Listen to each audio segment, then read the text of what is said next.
di alam lain. Apa mau kita masukkan pribumi hanya karena ulama Yaman datang ke Indonesia? Ini fitnah besar sekarang ini yang terjadi. Kenapa? Kalau saya mengerti, ya, saya sudah kenyang dengan ini. Saya mengerti bahwa tujuannya bukan Ba'alawi, tapi tujuannya, tidak mau nyebut Habaib, nyebut Ba'alawi sekarang ini, ya, itu yang membawa agama Islam di Indonesia. Adik-adik mesti ngerti itu. Wali Songo apa itu, ya, itu keturunan Ba'alawi dari jalur. Wahai Tuhan, bisyahid dengan barokah daripada Sunan Kalijaga, ikhir kulla hasidina, hinakan orang-orang yang hasud kepada kita, orang-orang yang hasud kepada dzurriyyah Wali Songo, kepada umat Islam Nahdlatul Ulama. Hina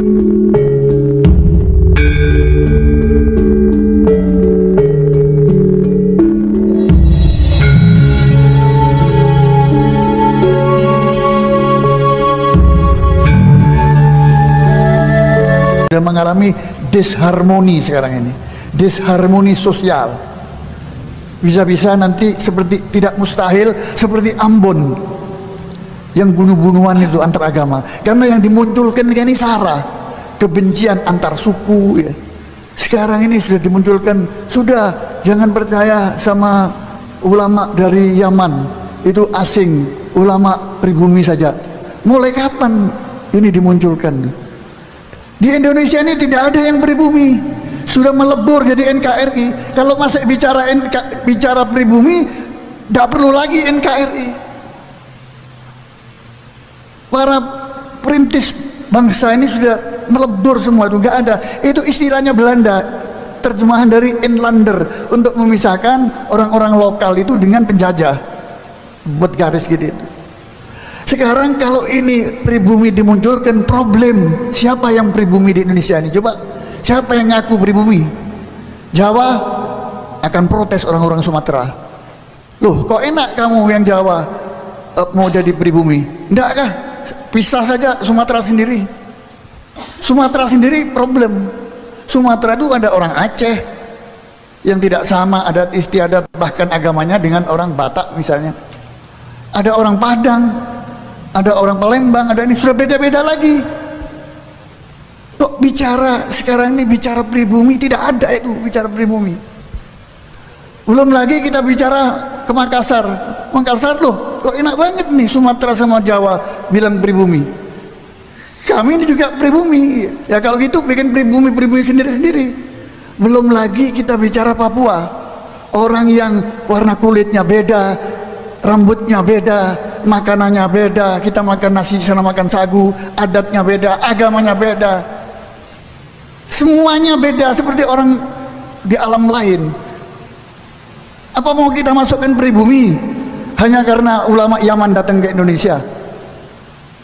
Ini fitnah besar sekarang ini yang terjadi. Kenapa? Kalau saya mengerti, ya, saya sudah kenyang dengan ini. Saya mengerti bahwa tujuannya bukan Ba'alawi, tapi tujuannya, tidak mau nyebut Habaib, nyebut Ba'alawi sekarang ini, ya, itu yang membawa agama Islam di Indonesia. Adik-adik mesti ngerti itu. Wali Songo apa itu, ya, itu keturunan Ba'alawi dari jalur Ba'alawinya mau dakwah ke Indonesia itu lewat India, lalu berdakwah di sini, makanya kelihatannya seperti tidak seperti langsung yang dari Hadramut ke sini. Ya, ini ada mahasiswa saya ahli filologi itu ahli manuskrip. Kemarin ini diundang, dibiayai sama Qatar untuk meneliti manuskrip yang dibeli oleh pemerintahan Qatar. Qatar kan kaya sekarang. Jangankan manuskrip ya, sepak bola dunia juga diundang di negeri yang kecil itu. Jadi uangnya banyak. Diundang, namanya Fathur Rahman. Dia ahli, sekarang S3 dia ahli manuskrip, ahli filologi. Diundang di Qatar dalam seminar di sana, diundang 1 bulan lebih, hampir 40 hari, dibiayai penuh pemerintahan sana. Itu ditemukan kalau Cina itu ada jalur sutra perdagangan, Kalau VOC itu ada jalur perdagangan VOC, tapi ada sekarang itu jalur rempah. Mengapa duat ilallah, dai-dai dari Hadramut itu menyebar di mana-mana ada. Coba lihat di Aceh, itu yang membawa agama Islam di Aceh, Ba'alawi. Di Sumatera ada Barus, ada gunung apa Barus di Sumatera itu. Barus itu siapa? Ya Ba'alawi yang menyebarkan agama Islam. Istilah Barus itu dibawa oleh dari Hadramut. Kalau Anda ke Papua, boleh tanya sama Fadlan Garmatan, dai Papua itu. Itu bekas-bekas jejak-jejak dakwanya Habaib itu ada. Ba'alawi sekarang disebut Ba'alawi itu ada. Habaib itu ada. Ba'alawi sekarang disebut Ba'alawi itu ada. Sulawesi Selatan, Al Khairat, guru tua yang punya 480 Al-Dufri itu, yang punya 480 sekolahan itu, sampai di Papua juga ada cabang-cabangnya. Siapa itu? Sultan Ternate yang berdakwah di Ambon dan Ternate, itu Ba'alawi semua. Nah, inilah hari-hari di mana kita berada sekarang. Fitnah itu diadu domba, Ba'alawi dengan kiai, kiai dengan gak kiai, Ba'alawi dengan Ba'alawi dan lain sebagainya, sehingga jadi seperti sekarang ini yang kita lihat. Zaman fitnah seperti sekarang. Ini sekarang kalau saya lihat, saya ini dulu jurnalis ya di Tempo ya. Jadi paham betul tentang ilmu komunikasi dan jurnalisme itu. Saya memang nggak lama di Tempo itu, cuma 11 tahun. Ya betul, 11 tahun. Saya angkatannya Dahlan Iskan yang pernah jadi menteri BUMN itu, dari Surabaya dulu. Jadi saya mengerti masalah ini. Sekarang itu ada kebenaran baru dengan tanda petik. Itu mengadopsi kebenaran baru itu dari penasehat militernya Nazi, Hitler. Dia punya penasehat namanya Goebbels. Goebbels itu mampu memenangkan peperangan Nazi itu bukan karena senjatanya hebat atau banyak, karena Goebbels ini punya otak yang licik dan tulas. Dan faktual, fakta seperti itu tidak dimunculkan. Yang akan menang adalah dusta yang disusun menjadi kebenaran baru. Oleh karena itulah maka Gatar itu berkepentingan untuk melakukan penelitian. Ada jalur rempah. Jalur rempah itulah menyebarnya, bukan untuk berdagang Ba'alawi itu, tapi untuk menyebarkan agama Islam, disebut sebagai jalur rempah, supaya rempah-rempah itu tidak dikuasai oleh VOC. Nanti dalam hari-hari yang akan datang kan ada bukunya nanti itu. Siapa dibalik daripada apa namanya jalur rempah di Nusantara dan Asia Tenggara itu. Itu sedang diteliti sekarang. Jadi adik-adik sekalian ya. Wahai Tuhan, bisyahid dengan barokah daripada Sunan Kalijaga, iqir kulla hasidina, hinakan orang-orang yang hasud kepada kita, orang-orang yang hasud kepada dzurriyyah Wali Songo, kepada umat Islam Nahdlatul Ulama. Hinakan mereka ya Rabb.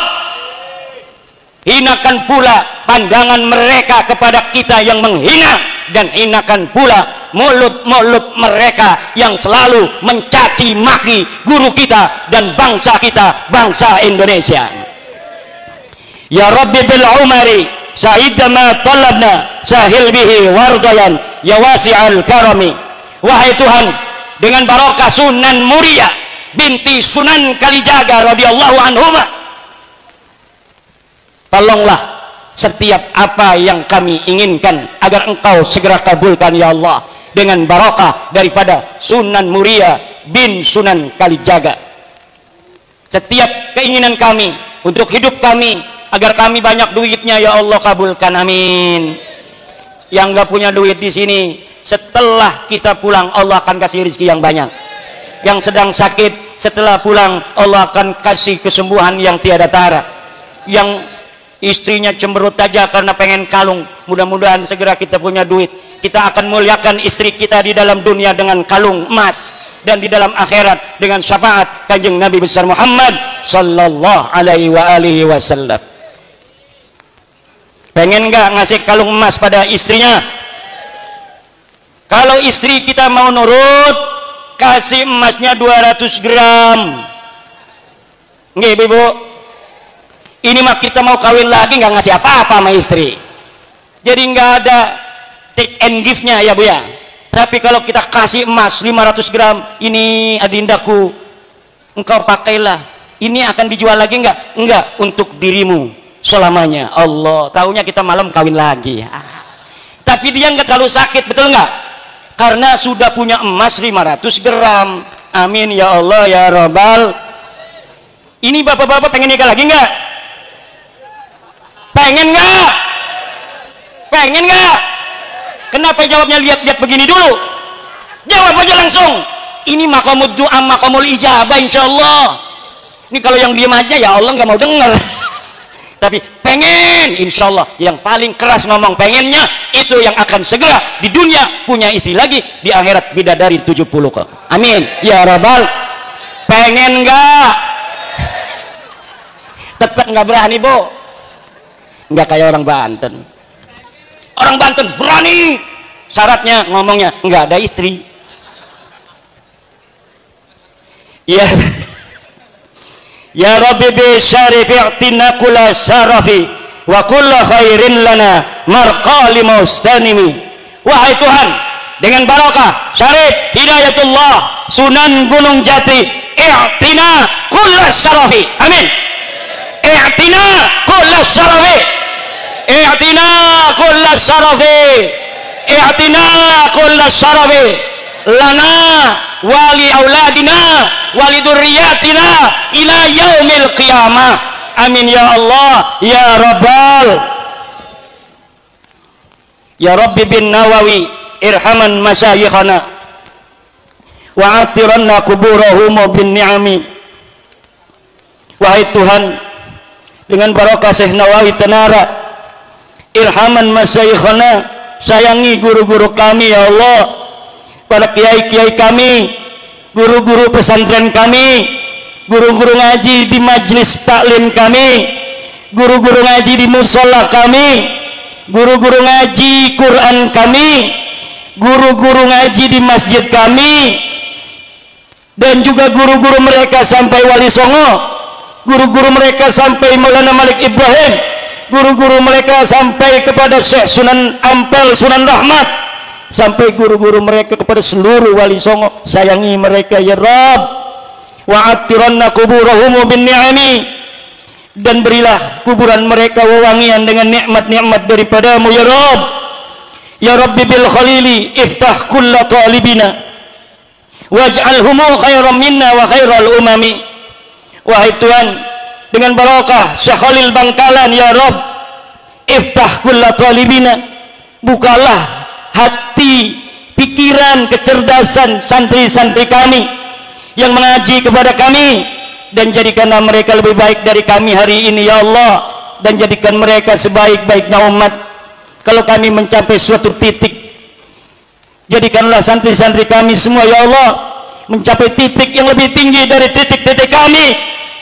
Jadikanlah santri-santri kami ya Allah lebih mulia derajatnya dari kami ya Allah.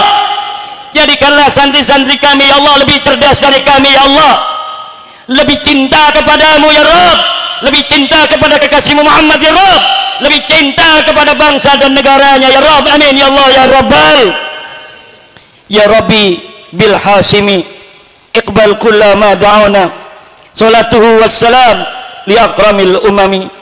Ya Rabb, dengan barakah Syekh Hasyim Asy'ari dan seluruh pendiri-pendiri Nahdlatul Ulama ya Rabb, Mbah Wahab Hasbullah, Mbah Bisri Sansuri, Ki Hasan Gipo, kiai yang lain ya Allah, pendiri-pendiri Nahdlatul Ulama, Kiai Bisri Rembang, Kiai Khalil Rembang, dan lain sebagainya, guru-guru kami semua ya Allah. Dengan barokah mereka terimalah doa-doa kami.